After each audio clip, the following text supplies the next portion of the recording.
because this is a president who doesn't just talk the talk, he walks the walk too, and he's delivering on his promises to bolster our steel and aluminum industries in this country.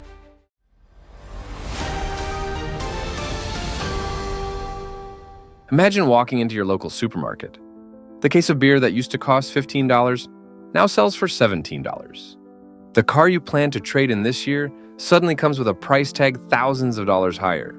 And somewhere, a factory worker is nervously wondering whether their shift will be cut.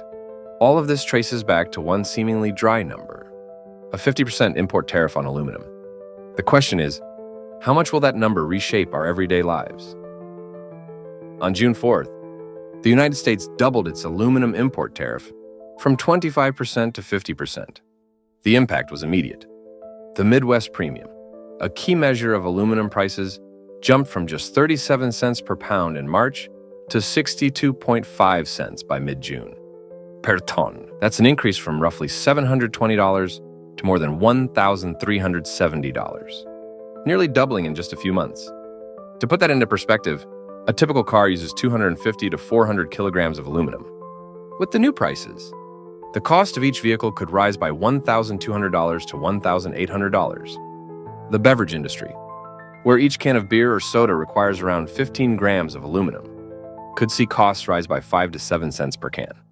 That means a 24-pack could climb by an extra $1 or $2. For a family of 4, the additional monthly expense from canned food and drinks alone could be $15 to $20, a significant burden when multiplied across the year. There is, however, one bright spot. Recycled aluminum is exempt from the 50% tariff. In the first quarter of this year, the U.S. imported 202,000 tons of aluminum scrap, a more than 30% increase from the same period last year. Recycling 1 million beer cans saves about 15 tons of primary aluminum. If this trend continues, the recycling sector could generate tens of thousands of new jobs, from scrap collection to factory operations. But it also sparks a scrap race with Europe. As more material flows into the U.S., higher demand may push scrap prices up by $50 to $70 per ton, with part of that cost eventually filtering back into household grocery bills. Companies are already sounding the alarm.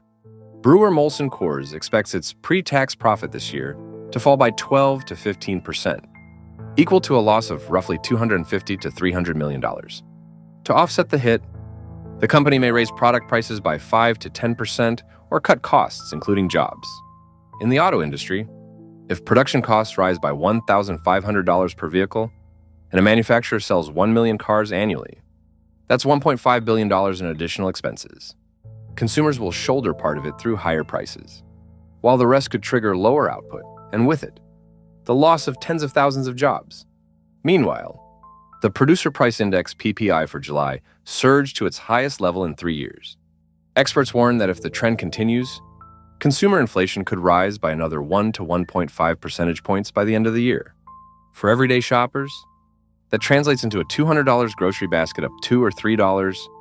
For ordinary households, these aren't just numbers on a chart. They're the feeling of a thinner wallet every time you walk out of the supermarket. Since 1933, the government, your government, has been a friend of the farmer. Farmers. U.S. farmers. America's farmers. And I love them, and I'm never going to do anything to hurt our farmers. Well, U.S. corn farmers are urging Congress to stop what they say could be a looming catastrophe. It all stems from a new proposal in Mexico banning U.S. imports of genetically modified corn.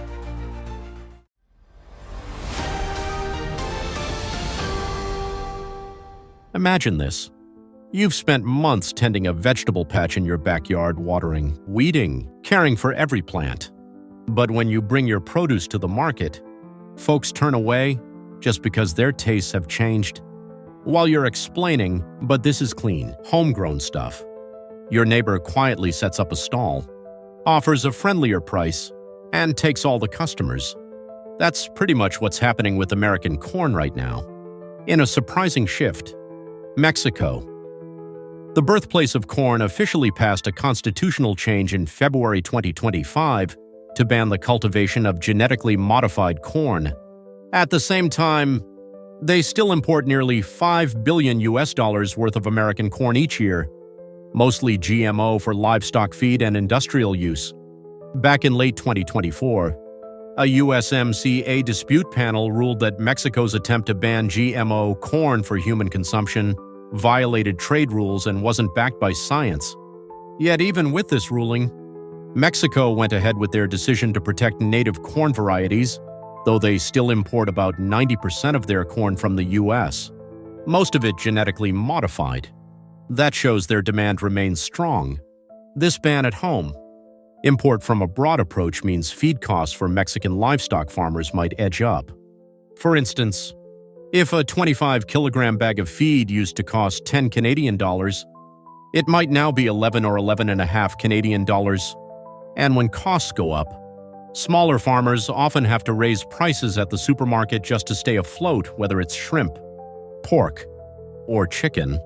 Mexico's move is a bit of a balancing act, protecting local seeds from GMOs while also making a strong play in trade, one that's shaking U.S. corn's dominance just as Canada quietly moves in as a new export partner in the 2024 to 2025 crop year. The United States is set to export a record 2.75 billion bushels of corn, even without China as a top buyer. Mexico alone has ordered 17.2 million tons, about 678 million bushels, making up 36% of total exports, a big share, though still within the usual 5-year range of 77%. But even with solid demand, shipping has become the weak link. About 60% of U.S. corn headed for Mexico travels by rail, and 40% of that comes out of Illinois. That means any hiccups in transportation hit corn-producing states hard. In the first half of 2025, global container shipping dropped by 1% due to new trade policies. Reports have also noted persistent congestion at railways and ports, slowing down deliveries. If deliveries are delayed, the price of animal feed could increase by another 1 to 1.5 Canadian dollars for every 25-kilogram bag. That added cost can slowly show up in everyday products, for example. A carton of 12 eggs that used to cost 3.5 Canadian dollars might rise to 3.9 or even 4.1 Canadian dollars. For many families, that weekly grocery bill starts to creep up. In early 2025, global container shipping volumes dipped by roughly 1%, mostly due to trade tensions and policy changes from the US. That may sound small, but in agriculture where exports are crucial, it's enough to cause jams. And corn is right in the thick of it. News outlets have repeatedly highlighted rail and port delays between the United States and Mexico during the years 2024 to 2025. These slowdowns throw a wrench in the ag supply chain, keeping corn from getting to buyers on time. Even as the U.S. aims to hit that 2.75 billion bushel export target, the absence of China means Mexico has become the key customer, but also one more vulnerable to shipping or policy changes. This entire house is built out of wood. I mean, we really do have wood on the floor, wood on the walls, wood on the ceiling. So it's definitely a concern. One bunk of this material, going up tenfold can cause a huge disruption from a price perspective. The softwood lumber industry is taking a hit because of significant new duties from the United States. Alberta's biggest softwood lumber market, but BC may be hit the hardest.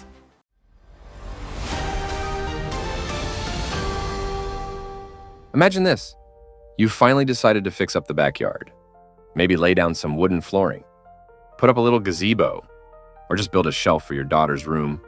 You've done the math, $60 per bundle of wood. You'll need 10, all set. But when you get to the store, the sign reads $75. You ask the staff, a shrug. New lumber tax. Wood from Canada's gotten expensive. It seems like a small hiccup. But that small change in price is actually part of a much bigger picture. A quiet shakeup that's starting to hit close to home. Canada is pulling back its lumber supply. Big companies like Weyerhaeuser are seeing profits fall. Import taxes are going up. And suddenly, for many American families, the idea of building or renovating a home feels like it's slipping further away. Weyerhaeuser, one of the biggest lumber companies in the United States, just shared its results for the second quarter of 2025. The company made a profit of $87 million That's almost half of what it earned during the same time last year, which was $173 million. Its revenue stayed fairly steady, coming in between $1.88 and $1.90 billion, actually a little better than what experts had predicted. Still, that big drop in profit points to trouble in the market. Weyerhaeuser also cautioned that its adjusted earnings for the next quarter could fall by another $60 million. These aren't just numbers on a balance sheet. Lumber is closely tied to the housing industry, and when a company like Weyerhaeuser stumbles, it signals that building costs might rise. That means home renovations, new kitchen cabinets, replacing the old front door, laying wooden floors start to feel like bigger decisions for homeowners. In January 2025, new single-family home construction in the U.S. dropped by 8.4%, hitting its lowest point in nearly 3 years. The main culprits? Rising material costs and stubbornly high mortgage interest rates. According to the National Association of Home Builders, NAHB, new import tariffs could raise building costs by another $7,500 to $10,000, and that's just for materials. Investopedia estimates the total increase per home could reach up to $10,900. For families, an additional $10,000 US or more can mean putting building plans on hold, reducing the size of their future home, or needing to borrow a larger amount of money. Even small improvements, like installing wooden floors or adding a new deck, start to strain the household budget. That same bundle of wood that once cost $60, now it is closer to $70 or $75. As we move into the second half of 2025, the U.S. housing construction industry is running into headwinds, rising costs, high interest rates, and increasing import taxes. According to Reuters, this spring was the slowest for the industry since 2019. A full 71% of builders now say the market is clearly cooling off. Canada supplies about 85% of all softwood lumber imported into the U.S. If tariffs climb to around 35%, the cost of building a house could go up by 4 to 10%, depending on the region. NAHB and other sources say the average added cost per new home is now between $9,200 and $10,900 US due to these changes.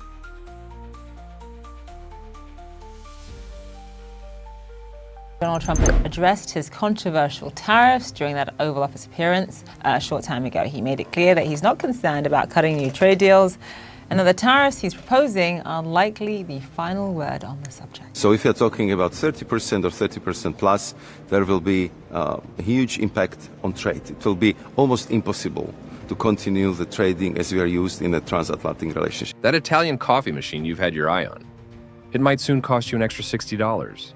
Even your monthly medication could start creeping up in price. If the U.S. really goes ahead with a 30% tariff on European goods, what will that mean for your wallet, your job, and your everyday spending? Starting August 1st, 2025, the U.S. could raise import taxes on goods from the European Union to 30%, 3 times the current 10% rate. The EU warns this could seriously disrupt transatlantic trade, which makes up more than 30% of the world's goods and services. For American consumers, this will be felt most clearly at the grocery store and the pharmacy. A bottle of insulin from Germany that now costs $80 could jump to $100 or even $105, making a direct impact on monthly healthcare costs. Household items like Italian coffee machines, Bosch dishwashers, and European kitchen tools may also get more expensive. A $200 espresso machine could go up to $240 to $260 under the new tariff. States that rely more heavily on goods from Europe may see even bigger changes in prices and product availability, especially when it comes to medical devices, medication, and tech products. If the new tariff takes effect, everyday items people are used to buying could simply cost more. 2. Risk of supply chain disruptions. Every year, the U.S. imports $605 billion in goods from the EU and exports $370 billion in return, leaving a trade gap of $235 billion. The top products coming from Europe include medicine, cars, aircraft, machinery, and chemicals, many of which are essential if tariffs go up. A German car could cost an extra $5,000 to $7,000. Maintenance for medical equipment or factory machinery would also rise. For example, a French perfume that now costs $120 could go up to $150 or $160.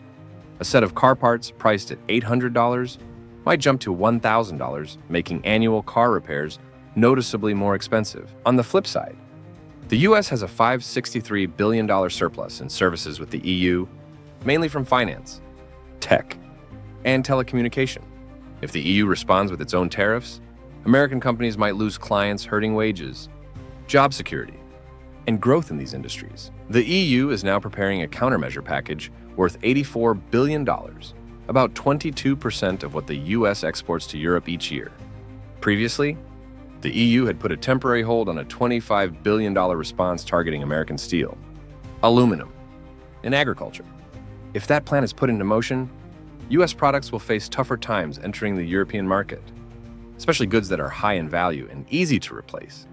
This could quickly hit workers and income in export-related industries. For instance, if you work in farming, technology, or metals, losing European contracts could mean lower earnings or fewer hours. A steelworker in Ohio could see quarterly bonuses cut by 10 to 15% if their company's exports take a hit due to higher tariffs overseas. Plus, when American goods get more expensive and lose their competitive edge, buyers in Europe may start looking elsewhere. That not only hurts exports but also drags down revenue, slows growth, and ultimately affects jobs here at home.